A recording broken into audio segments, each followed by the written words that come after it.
Hello, welcome to Wrestling in Mom's Basement.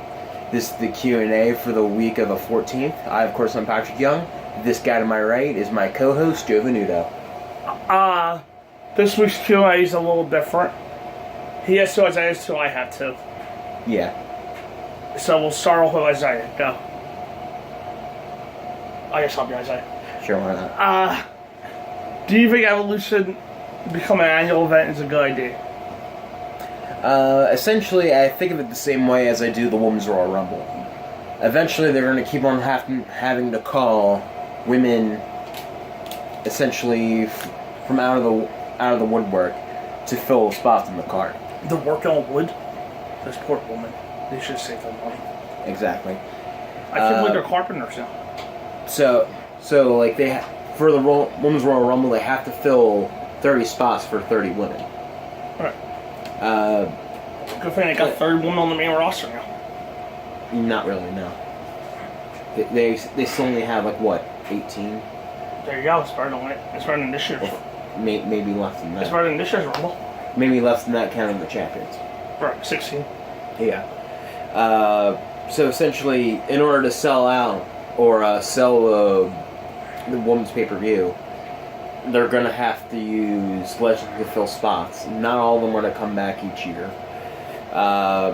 And also, they would have to use Mae Young Classic or NXT UK or NXT girls to also fill those spots, who, especially in the indie girls, may have different dates set up already. So maybe not Evolution's, and especially with how it's selling, it's not looking like it's going to be a good idea to do it year to year. Well, it'll be a good idea to do year to year if they didn't think booking an Amarillo Arena. Well, it would be a good idea if they went into a small, intimate, cozy setting where it was just you and the woman, like the ECW Arena. But instead, they decided, or the ballroom in Hammerstein, yeah. But instead, they decided that they wanted to go 11,000, 10,000 seat arena, and women's wrestling is showing how much it draws. Yeah. We already got arguably the two biggest females back for it, confirmed, and tickets aren't really that hot. Then, in singles matches, granted, one's facing a wannabe, but still, we got two of the biggest names ever back, and it's not selling the way it should be right now. Then making an annual event in theory, if WWE knew how to book a women's division, because the news came out yesterday that Vince is in charge of Evolution. So. Oh God. Oh God. Why? Because Vince loves women's wrestling. No, he doesn't. Did you not see the promo when he opened up the show about Evolution? Literally, he didn't seem like he wanted to be there. Well, would you want to be on Raw? That's a good point. But yeah, it looked like he legitimately did not want to be there. But yeah, that's the news, that he's the head. He's the creative for it. Oh God. That shit's gonna be shit. Why? Each woman's gonna get 5 minutes. Well, it's a 4-hour show and there's 12 matches scheduled. I already assumed that without Vince.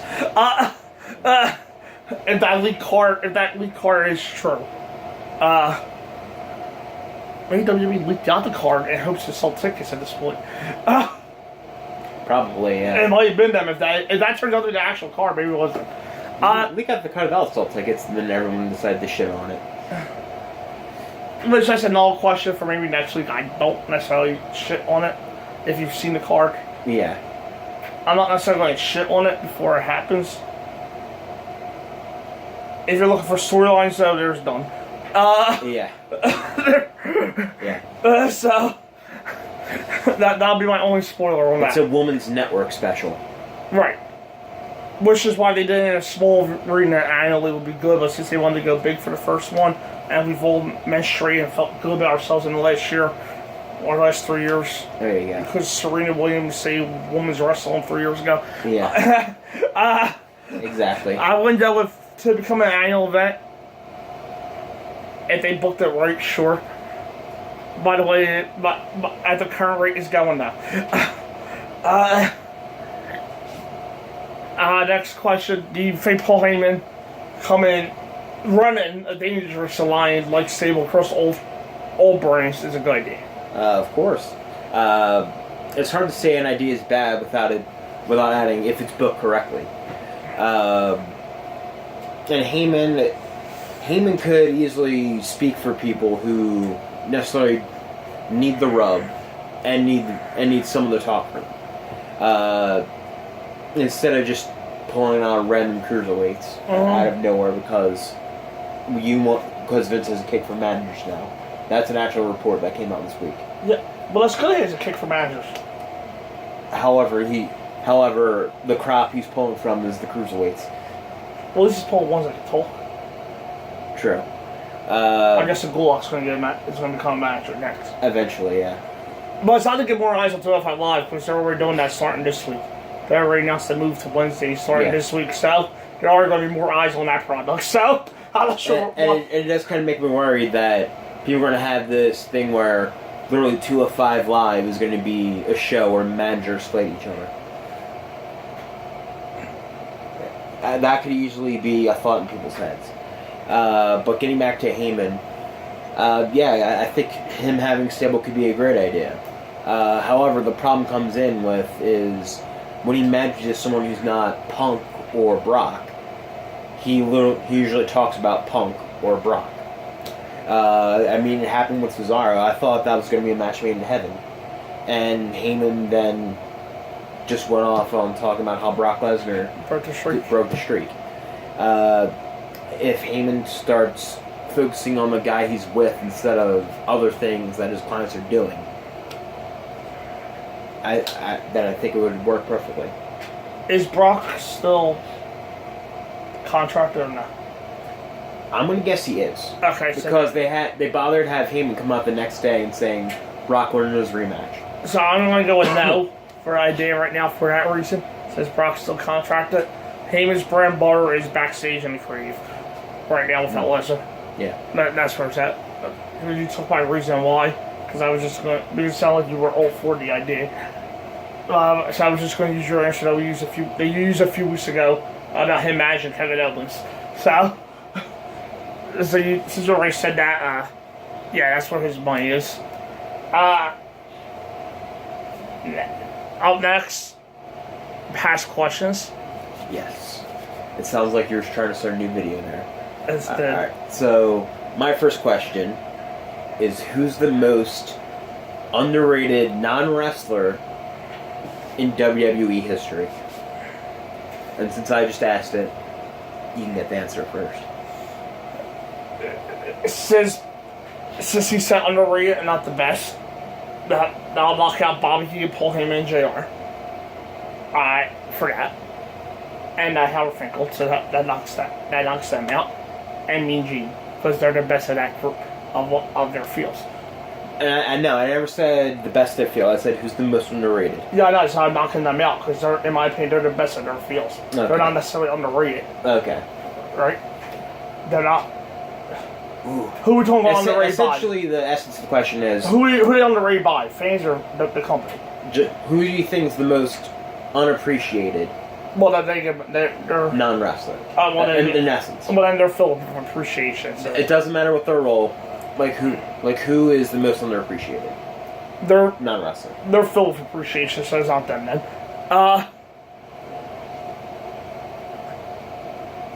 I'm gonna go with.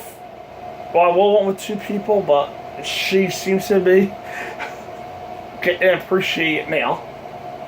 You know what I'm talking about? Yep. Dasha Fuentes. There you go. She's my one. Then Renee Young was the one I was talking about, but she seems to be appreciated right now. So I'll go a little differently. Because he's not talked about as much, but that's because referees aren't talking about as much anymore, because you're not supposed to know their name, so it's Jessica. Yeah. Or Drake. I'll go for Hunter. Okay. Because he's been there for most of the biggest moments in history. But since he left the company, they don't really mention his name as much. Alright, so for you, it's Earl Hebner. Because I went underrated by the company. Alright. Essentially, I did this question to have the easy answer be Renee. That was my answer. I was like, she is Yeah. starting to get appreciated. As of this week, she's getting appreciated. Yeah. However, to me, I think the most unappreciated would in fact be Lillian Garcia. See, I had her, but they still believe in her. Who? The company. When she, I never said underrated by who. yeah, no. See, I wanted to say her, but I felt like, unless you're talking about her album sales, then I was like, no, you know what? They still do appreciate her somewhere. Yeah. Essentially, I think she did a great job in following Howard Finkel's boots. When she announced matches, she gave that feeling of importance. Even when she came back, it felt like SmackDown got a little bit more important because a major voice in WWE was coming to SmackDown and pretty much adding to whatever they were adding to in the ring. And also I think she's also in key WWE moments that are very memorable, like the 9/11 national anthem. Mm-hmm. The stuff that you always remember. She always sticks out, and I think whenever she did ring announcing, she did it with great importance. Can I choose right answer? I thought something better. Alright. I'm gonna look at me. I'm not Michael Cole. Yeah. There you go. Yeah, I'll be the hate for that one. But yeah, that's what I'm going with. That is a good one, yeah. Without Vince here, he's a lot better commentator that he is. But not that the talent, the commentators that he made throughout NXT. I'll actually give him one compliment that I don't think JR necessarily has. He's good. Cole tries to find passion even when it's hard to find passion. Right. If JR's not really into something, you can kind of sort of tell. Right, yeah. But when JR's on the money, there's nobody better. Right, yeah. With Michael Cole he does try his absolute damnedest to be passionate about things that are hard to be passionate about. Yeah, and another reason is the work he does with the Performance Center the NXT commentary teams, because he's produced every single NXT commentator that's been called up or worked on the main roster. Yeah. The team that he's on now in Raw is practically his students that he, with Corey and Renee, and I want to say even Tom and Byron too, and on SmackDown Twitter. Yeah, so I'll go with him, because I think Earl Hebner's still rated by people. Cole just gets shit on. Yeah. And that and the way he handled King's heart attack back in 2012 too. Yeah. So yeah. Pat's next question. My next question is, who's your favorite 5 wrestlers from WCW? And they have to be in order. They do not have to be Okay, in order. good. Because they're not. Sting, Flair, Rey Mysterio, Eddie Guerrero.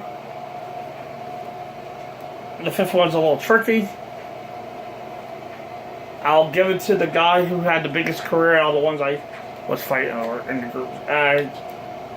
Goldberg. Oh, okay. For me, it's almost the same with like 2 changes. Okay. I think you can have a favorite WCW list without including Sting or Flair. Right. Yeah. And for me, I think the person that probably stood up the absolute most to me in WCW that I immediately loved, even as a kid, was Rey Mysterio. Okay.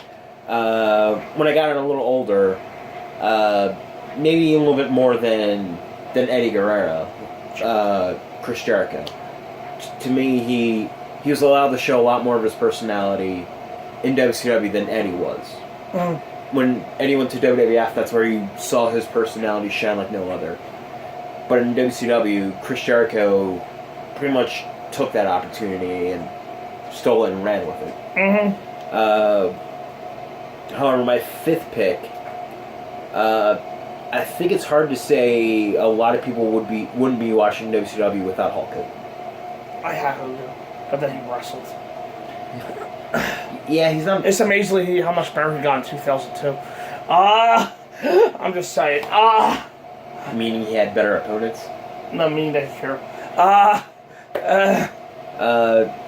Yeah, I think it's hard to say a lot of people would watch WCW without Hulk Hogan. I would. I think he just brought a little bit more of a legitimacy to WCW on a global scale. And essentially, he's part of the biggest moments in WCW history. Maybe.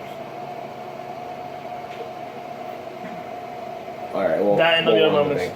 Okay. That's a pretty huge moment.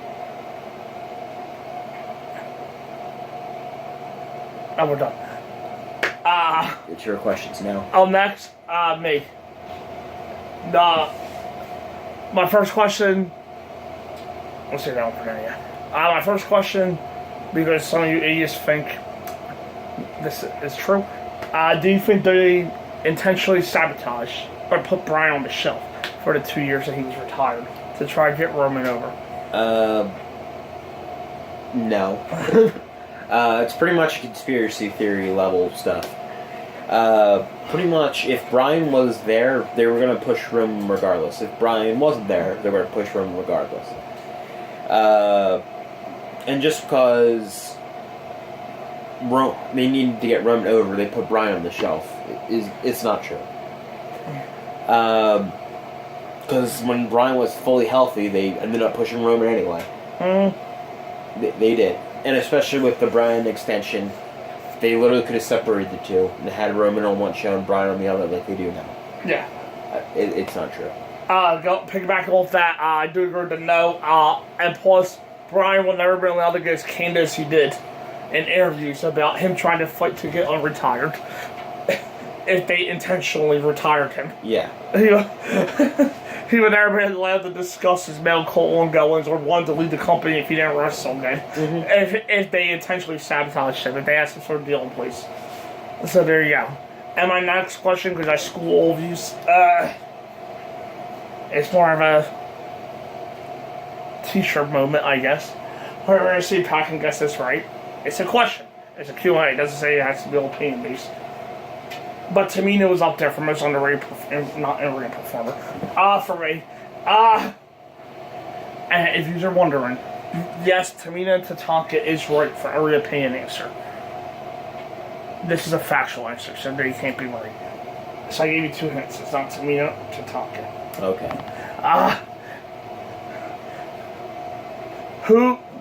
Who is the wrestler? This is through my research that I heard on the podcast and blah blah blah. And I just wanted to look up to make sure.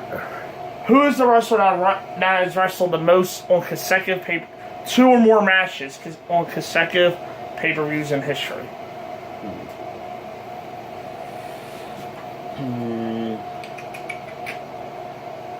Can I have 3 guesses? Yes. Alright. WWE, WCW, or ECW? Or TNA? Alright. Any of the 4 companies? Yes. Alright. So, spread the wealth, just in case. Yeah. So you want 3 guesses? RVD. No. I thought so too, but no. I really thought WCW, since he was a dual champion. Yeah.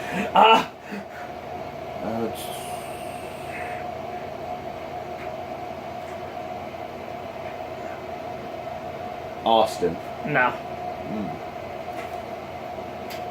I didn't believe it either. I wanted to make sure.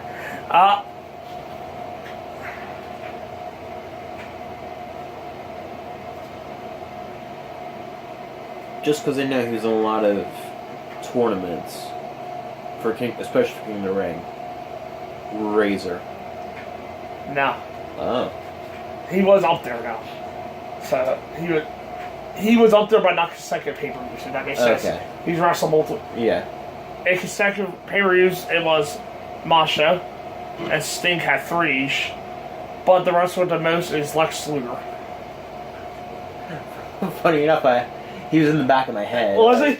I was like, it could be him. Probably not. It started at Halloween Havoc 95. Ironically, that's where we're first reaction at on the Monday Night Wars.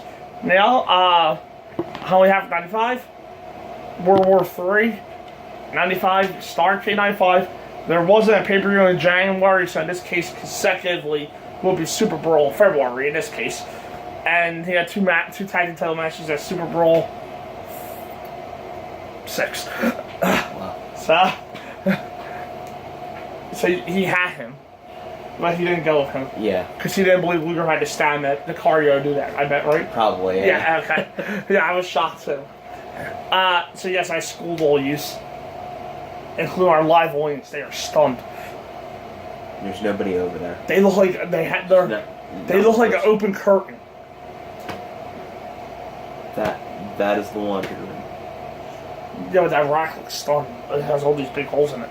So, they look like shock. Joel's shocked. And you ruin the magic when you don't tell them. When you tell them it's a serial like this. You could at least put it over there where you could say, well, the action figures are our audience. Yeah, but they won't be wearing that much clothes. I never said they were well dressed. We're not running a half-naked news colony here. My God. At least there's clothes in the laundry room. So, we'll be back up next with the Monday Night War Week 8 review and the Royal Rumble 2017 review. See you then. See you.